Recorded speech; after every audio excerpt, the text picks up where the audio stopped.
நம்ம Ashwin sweets and snacks export பண்றதுக்கு 7373041434 மற்றும் www.ashwinsweets.com கான்டாக்ட் பண்ணுங்க.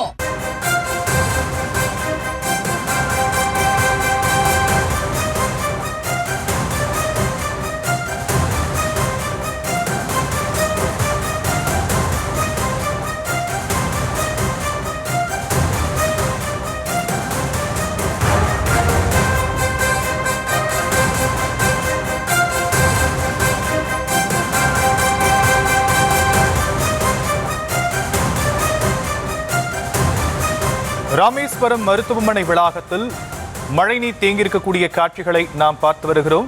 ராமேஸ்வரத்தில் மழை வெளுத்து வாங்கி வரக்கூடிய நிலையில் நகராட்சி அலுவலகத்துக்கு முன்பாகவும் தேசிய நெடுஞ்சாலையில் குளம் போல தண்ணீர் தேங்கியிருக்கிறது. அரசு மருத்துவமனை வளாகத்தில் மழைநீர் தேங்கியிருப்பதால் மருத்துவமனைக்கு செல்லக்கூடிய நோயாளிகள் மிகுந்த சிரமத்தை சந்திக்கக்கூடியதை காட்சிகளாக பார்த்து வருகிறோம். விவரங்களை நம்முடைய செய்தியாளர் பூபேஷ் வழங்க நாம் கேட்கலாம். பூபேஷ், மேலும் விவரங்கள்.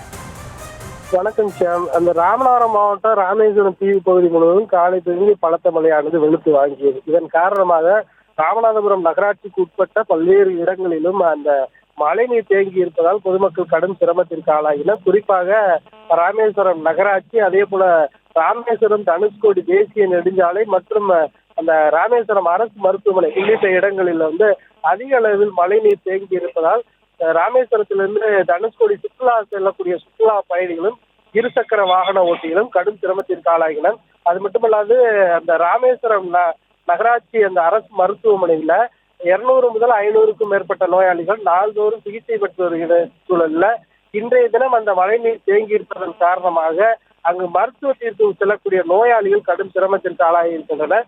எனவே இதனை கருத்தில் கொண்டு அந்த ராமேஸ்வரம் நகராட்சி நிர்வாகம் உடனடியாக மழைநீரை அப்புறப்படுத்துவதற்கு உரிய நடவடிக்கையை மேற்கொள்ள வேண்டும் என சுற்றுலா பயணிகள், அந்த பகுதிவாசிகள், குறிப்பாக நோயாளிகள் கோரிக்கை விடுத்துள்ளனர்.